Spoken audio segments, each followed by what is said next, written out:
മനസ്സിലായി കഴിഞ്ഞാൽ പൈസ കൊണ്ടാരും അഹങ്കരിക്കുകയില്ല നബിയെ. ഇത് ജനങ്ങൾക്ക് പറഞ്ഞു കൊടുക്കുക എന്ന് പരിശുദ്ധമായ ഖുർആൻ. വദ്രിബ് ലഹും മസലൽ ഹയാത്തി ദുനിയ.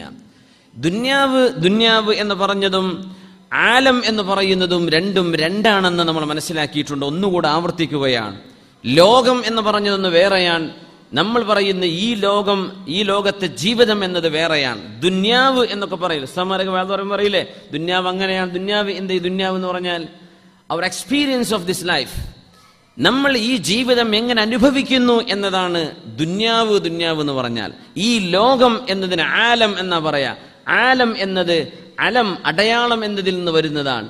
അടയാളം എന്ന് പറഞ്ഞാൽ അള്ളാഹുലേക്ക് അറിയിക്കുന്ന അടയാളമാണ്. നമ്മൾ നടന്നു പോകുന്ന ഈ കല്ലും മണ്ണും വൃക്ഷങ്ങളും പർവ്വതങ്ങളും നമ്മൾ പോയാലും ഈ ആലം ഇവിടെയുണ്ട്. ഇവിടെ വന്ന് മനുഷ്യർ വന്ന് ഈ പർവ്വതങ്ങളെ ഉപയോഗിക്കുകയാണെങ്കിൽ അത് അവരുടെ ഹയാത്തു ദുന്യ, ഐഹികമായ ലോകമാണ്.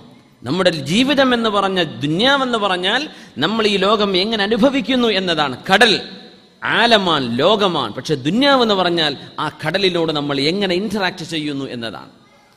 അപ്പൊ നമ്മൾ പോയാലും ആലം ഇവിടെ ബാക്കിയുണ്ടാവും, ലോകം ഇവിടെയുണ്ട്. പക്ഷേ ഈ ലോകം നമ്മൾ അനുഭവിക്കുന്നത് എങ്ങനെ? അതാണ് വിശുദ്ധ ഖുർആൻ പറയുന്നത്. ആലം അള്ളാഹുവിന്റെ ദൃഷ്ടാന്തമാണ്. അള്ളാഹു ഉണ്ട് എന്നറിയിക്കുന്നതാണ് ഇവിടുത്തെ പർവ്വതങ്ങൾ, ഇവിടുത്തെ ചെടികൾ, നമ്മുടെ സൂര്യൻ, ചന്ദ്രൻ. ഇതൊക്കെ ആലമാണ്, ലോകമാണ്. പക്ഷേ നാം പറയുന്ന ദുന്യാവ് എന്ന് പറയുന്ന ലോകം, ഈ ലോകത്ത് നമ്മൾ എങ്ങനെ ജീവിക്കുന്നു എന്ന നമ്മുടെ അനുഭവമാണ്. ആ അനുഭവം അല്ലാഹു സുബ്ഹാനഹു വ തആല നമ്മളോട് പറയാണ്, നിങ്ങൾ ഒരിക്കലും അഹങ്കരിക്കല്ലേ, കുറച്ചു നേരത്തേക്കാണ് ഞാൻ നിങ്ങളെ ഇവിടെ വിട്ടിരിക്കുന്നത്. അതുകൊണ്ടാണ് ദുന്യാവിൽ സുഹുദ് വേണം എന്ന് മഹത്തുക്കളായ ആളുകൾ, പരിത്യാഗം വേണമെന്ന് പറയാൻ കാരണം. ഒരാൾ മഹാനായ അബൂദറുൽ ഗിഫാരി റളിയല്ലാഹു അൻഹുവിന്റെ വീട്ടിലേക്ക് കടന്നു വരുന്നു. മഹാനായ സ്വഹാബിയാണ്. ആ വീട്ടിലേക്ക് വന്നപ്പോൾ അതിൻ്റെ ഉള്ളിൽ കണ്ണിന് കാണാനൊക്കുന്ന ഒന്നും അവിടെ കാണുന്നില്ല. ഐ കാച്ചിങ് ആയിട്ടുള്ള ഒന്നും ആ വീട്ടിലില്ല. അപ്പോ ആ വന്ന ആള് ചോദിച്ചു, യാ അബൂദർ ഐന മതാഉകും, അബൂദറേ നിങ്ങളുടെ വീട്ടിൽ സാധനങ്ങളൊക്കെ ഇവിടെ, ഒന്നും ഒരു ഫർണിച്ചറോ ഒന്നും കാണുന്നില്ലല്ലോ, എന്തേ ഇത് എന്ന് ചോദിച്ചു. ലാ അറാ അസാസൻ ഫിൽ ബൈതി വലാ മതാഅ, ഇവിടെ ഒരു യുറ്റൻസിൽസ് അല്ലെങ്കിൽ ഇവിടുത്തെ നിങ്ങളുടെ പാത്രങ്ങളോ അല്ലെങ്കിൽ മറ്റെന്തെങ്കിലും ഫർണിച്ചറോ ഒന്നും കാണുന്നില്ലല്ലോ, ഇതെന്ത് വീടാ എന്ന് ചോദിച്ചപ്പോ അല്ലാഹുവിന്റെ റസൂലിന്റെ സ്വഹാബി അബൂദർ റളിയല്ലാഹു അൻഹു പറഞ്ഞു, ഇന്ന ലനാ ബൈതൻ നുവജ്ജിഹു ഇലൈഹി സ്വാലിഹ മതാഇനാ, നമുക്കൊരു വീടുണ്ട്, ആ വീട്ടിലേക്ക് നമ്മുടെ എല്ലാ നല്ല സാധനങ്ങളും ആ വീട്ടിലേക്ക് ഞാൻ സ്റ്റോക്ക് ചെയ്യുകയാണ്. വലൈസ ഹാദാ, അത് ഈ വീടല്ല, എൻ്റെ എല്ലാ നല്ലതും ഞാൻ ആ വീട്ടിലേക്ക് സ്റ്റോക്ക് ചെയ്യാണ്, അത് ഈ വീടല്ല എന്ന് പറഞ്ഞപ്പോൾ വന്നാൾ പറഞ്ഞു, എന്നാലും അബൂദറേ ഈ വീട്ടിൽ താമസിക്കുമ്പോൾ എന്തെങ്കിലുമൊക്കെ സാധനങ്ങൾ വേണ്ടേ, വീടിങ്ങനെ വെറുതെ എംറ്റി ആയി കിടന്നാൽ മതിയോ, എന്തെങ്കിലുമൊക്കെ വേണ്ടേ എന്ന് പറഞ്ഞപ്പോൾ അബൂദർ റളിയല്ലാഹു അൻഹു പറഞ്ഞു, ഈ വീടിന്റെ ഉടമസ്ഥൻ ഇന്ന സാഹിബൽ മൻസിലി ലാ യദഉനാ ഫീഹി, ഈ വീട്ടിൽ ഞങ്ങളെ എന്നെന്നും നിൽക്കാൻ അനുവദിക്കുന്നില്ല ഈ വീട്ടുകാരൻ. ലാ ബുദ്ദ യഖുദഹു മിന്നാ, ഞങ്ങളിൽ നിന്ന് ഈ വീട് അയാൾ പിടിച്ചെടുക്കുക തന്നെ ചെയ്യും. വയഖുദനാ മിൻഹു യൗമൻ മിനൽ അയ്യാം, ഞങ്ങൾ ഇവിടെ നിന്ന് പുറത്താക്കുകയും ചെയ്യും. പിന്നെ എന്തിനാണ് ഞാനിവിടെ ഈ വീട് അലങ്കരിച്ചു കൊണ്ടിരിക്കേണ്ടത്? എന്നെ ഇവിടെ നിന്ന് ഒഴിവാക്കും. നമ്മൾ ഒരു വില്ലേജ് താമസിക്കാന്ന് വിചാരിക്കുക, അർബാബ് എപ്പോൾ വന്നാലും ഇവിടെ നിന്ന് ഇറക്കി വിടാം, അവിടുത്തെ ടോയ്ലറ്റുകൾ നന്നാക്കാൻ നിൽക്കൂല, അഡ്ജസ്റ്റ് ചെയ്ത് പോകും അല്ലേ. അവിടുത്തെ കിച്ചണിന് രണ്ട് എന്തെങ്കിലും കല്ല് കൊണ്ടുവന്നിട്ടൊന്ന് ഫർണിഷ് ചെയ്യാൻ നന്നാക്കിയെടുക്കുക, എന്തിനിത് ഏതായാലും പൊളിക്കാൻ പോവല്ലേ. ഈ രീതിയിൽ പ്രവാസികൾക്കാണ് ഇതൊക്കെ വേഗം മനസ്സിലാവല്ലേ. ഈ ഉദാഹരണങ്ങളൊക്കെ നമ്മുടെ നാട്ടിലും വേണ്ടി ഒരുങ്ങാൻ വേണ്ടിയാണ് ഇവിടെ ഈ മത്തി ഒരു കഷ്ണം മുറിച്ചിട്ടൊക്കെ തിന്നണത്. നാട്ടിലേക്കുറക്കിട്ട കളി എന്താ വെച്ചാൽ നാട്ടിൽ പോവണല്ലോ എന്നാണ് ഇപ്പോൾ ആകെ ഉദ്ദേശം. ഞാൻ ഇവിടെ നിൽക്കണ ആളല്ല. ഞാൻ ചിലർ ദുന്യാവുണ്ടാവില്ല ആഖിറണ്ടാവില്ല എന്ന് പറയും. ഇവിടെ മര്യാദയ്ക്ക് ജീവിക്കൂല, നാട്ടിലും ജീവിക്കൂല. അവിടെയൊക്കെ പേരൊക്കെ ഉണ്ടാക്കിയിട്ട് ഉഷാറാക്കിയിട്ട് പോരും.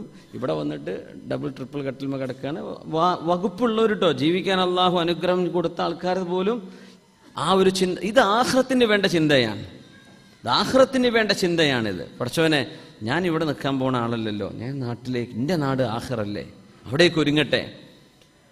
അപ്പം ആ ഒരു കമ്പാരിസൺ നല്ലതാണ്. നമ്മളിവിടെ ജീവിക്കുമ്പോൾ എപ്പോഴും നമ്മൾ എന്ത് ചെയ്യുന്നില്ല, നമുക്കൊരു വലാഹ് വേണം കേട്ടോ. ഞാൻ പറയട്ടെ, ഈ രാജ്യത്തോട്, ഈ പ്രദേശത്തോട്, ഇവിടുത്തെ ആളുകളോട്, ഈ നാട്ടുകാരോട് നമുക്കൊരു പ്രതിബദ്ധത വേണം.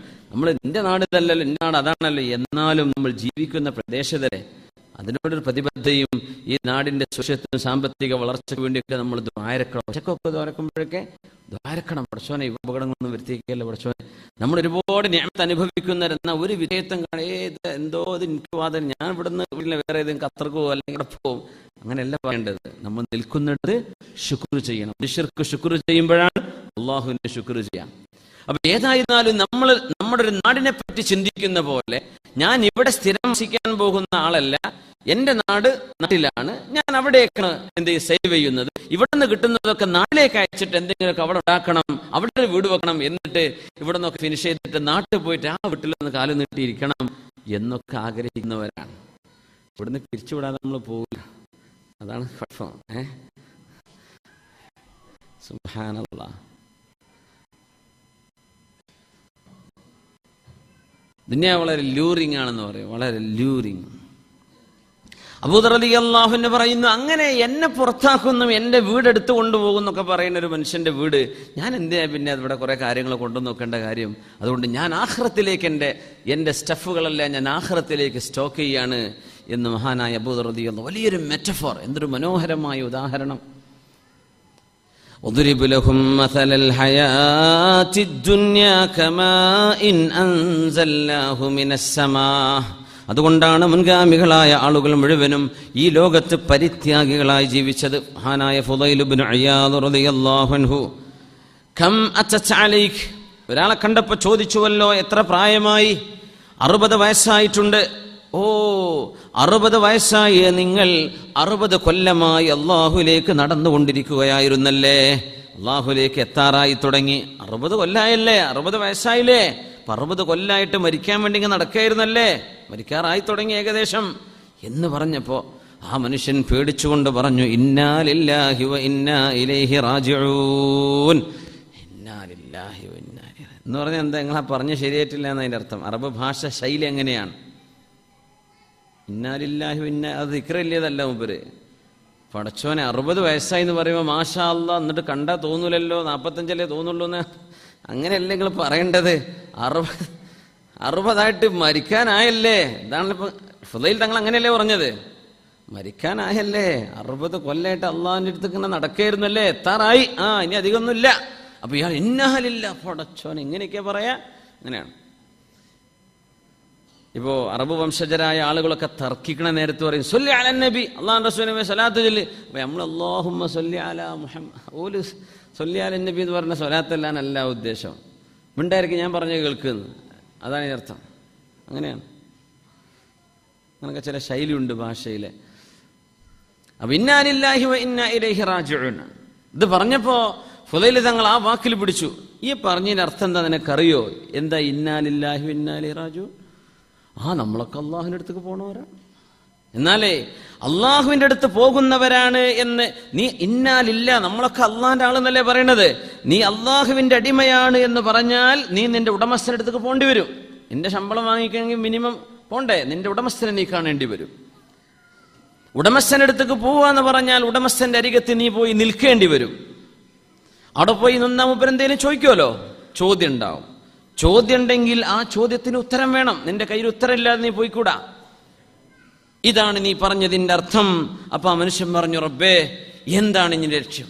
ഫമൽ ഹീല, ഞാൻ എന്ത് ചെയ്യും? 60 വയസ്സായി, ഇനിയിപ്പോ കഴിയാറായി സമയം, അശറായി, മഗ്രിബിനോട് അടുത്തു തുടങ്ങി, 60 കൊല്ലമായില്ലേ, എന്റെ റബ്ബിലേക്ക് ഞാൻ പോകുന്നവനാണ്, ഞാൻ അവിടെ പോയി നിൽക്കേണ്ടി വരും. അവിടെ ചെല്ലും അല്ലാഹ് എന്നോട് ചോദിക്കും, എനിക്ക് ഉത്തരമില്ലല്ലോ, എന്താണ് മാർഗം എന്ന് ചോദിച്ചു. ഫമൽ ഹീല, വല്ല പോംവഴിയുമുണ്ടോ?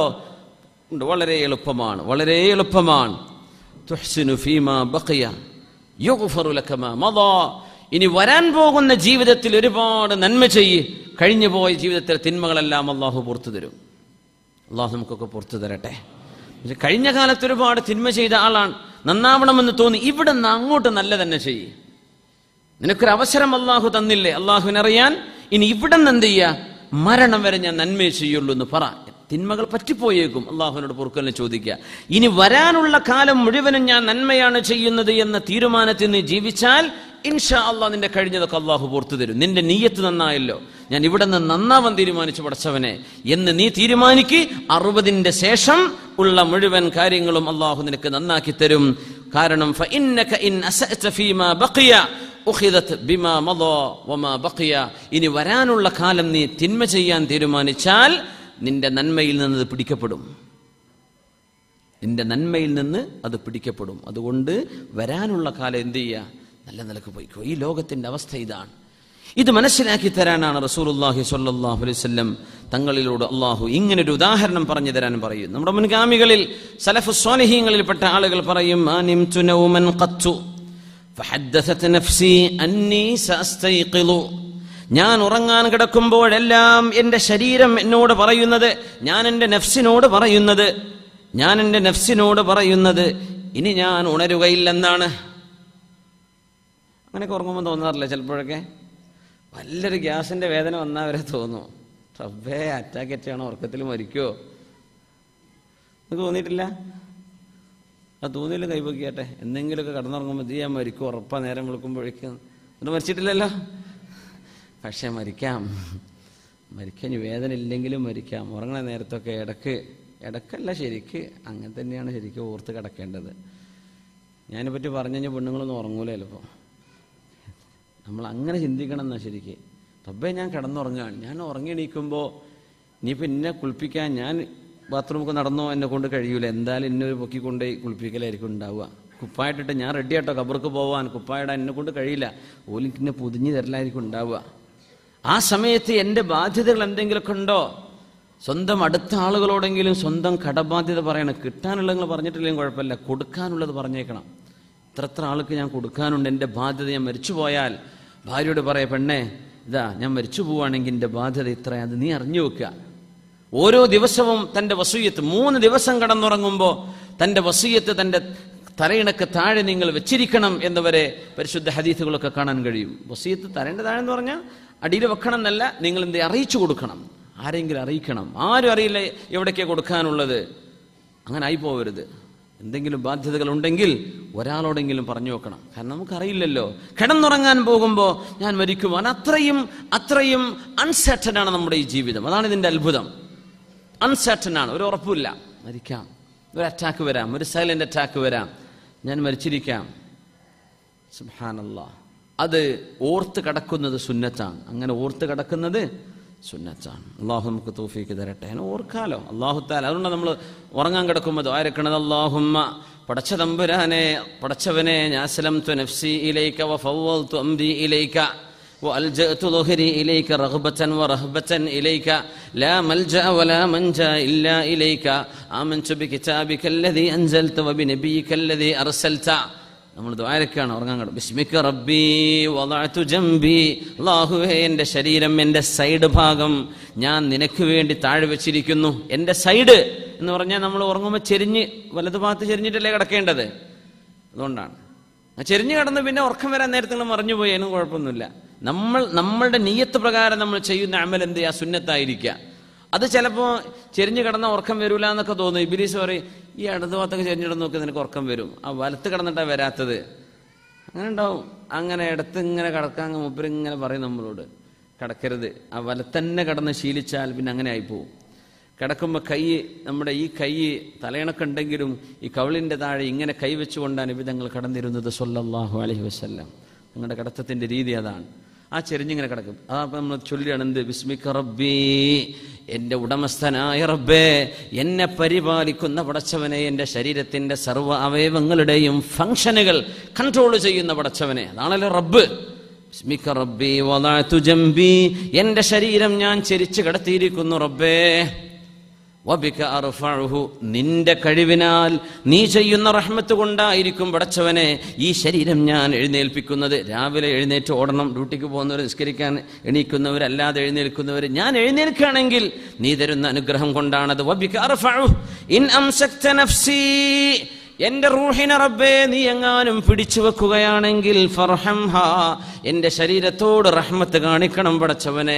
വഇൻ അംസക്തഹാ വഇൻ അർസൽതഹാ ഫഹ്ഫദ്ഹാ ബിമാ തഹ്ഫദു ബിഹി ഇബാദക സ്വാലിഹീൻ, എൻ്റെ റൂഹിനെ പിടിക്കാതെ എന്നെ ജീവിക്കാൻ വീണ്ടും നീ അനുവദിക്കുകയാണെങ്കിൽ നിന്റെ സജ്ജനങ്ങളെ എങ്ങനെയാണോ നീ പരിപാലിക്കുന്നത് അങ്ങനെ നീ എന്നെ സംരക്ഷിച്ചു തരേണമേ. ഇത് പറഞ്ഞിട്ടാണ് കിടക്കുന്നത്. അർത്ഥം ആലോചിച്ചാൽ ഉറക്കണം വരൂല പെട്ടെന്നൊന്നും. റബ്ബേ നീ ഇപ്പൊ കിടന്നിട്ടല്ലേ ഉള്ളൂ, ഇനി എഴുന്നേൽക്കണമെങ്കിൽ നീയായിട്ട് റൂഹിനെ തരണം. ഉണരാന്നൊക്കെ പറഞ്ഞ് എന്താണ്? നമ്മുടെ ബ്രെയിൻ സ്വിച്ച് ഓഫ് ചെയ്തിട്ടേ, നമ്മുടെ മൊത്തം ചിന്തകൾ സ്വിച്ച് ഓഫ് ചെയ്തിരിക്കുകയാണ്. അത് അള്ളാഹ് ഓണാക്കി തരണ്ടേ, അപ്പോഴല്ലേ എഴുന്നേൽക്കാൻ പറ്റുള്ളൂ. അതാണ് അൽഹംദുലില്ലാഹ് അല്ലദീ അഹ്യാനി ബഅദമാ അമാതനി വഇലൈഹിൻ നുശൂർ. അങ്ങനെയല്ലേ ഉറങ്ങി എണീക്കുമ്പോൾ പറയേണ്ടത്. അൽഹംദുലില്ലാഹ്, എനിക്ക് സ്തുതി പടച്ചോനെ, ഒരു ദിവസം കൂടെ തന്നല്ലോ റബ്ബേ. അല്ലദീ അഹ്യാനി ബഅദമാ അമാതനി, എന്നെ മരിപ്പിച്ചതിന്റെ ശേഷം എഴുന്നേൽപ്പിച്ച റബ്ബേ നിനക്ക് സ്തുതി. ഇനി ഞാൻ മരിക്കൂല എന്നതിനർത്ഥമല്ല. വഇലൈഹിൻ നുശൂർ, ഏതെങ്കിലും ഒരു ദിവസം അള്ളാഹിന്റെ അടുത്തേക്ക് തന്നെയാണ് എനിക്ക് പോകാനുള്ളത്. കണ്ടോ, ഉറങ്ങി എണീറ്റപ്പോഴും ഒരു ഓർമ്മ കിടത്തി. അവിടെ ഉണർന്നെന്ന് വിചാരിച്ച് രക്ഷപ്പെട്ടു എന്നല്ല കേട്ടോ, എന്ത് ചെയ്യും, നിനക്ക് അങ്ങോട്ടാണ് പോകാനുള്ളത്. Anyway you have to go back. അല്ലാഹു ഇതൊക്കെ മനസ്സിലാക്കാൻ തൗഫീഖ് തരട്ടെ. സ്വല്ലു അലൻ നബി മുഹമ്മദിൻ വആലിഹി. അല്ലാഹുമ്മ സ്വല്ലി അലാ സയ്യിദിനാ മുഹമ്മദിൻ വഅലാ ആലി സയ്യിദിനാ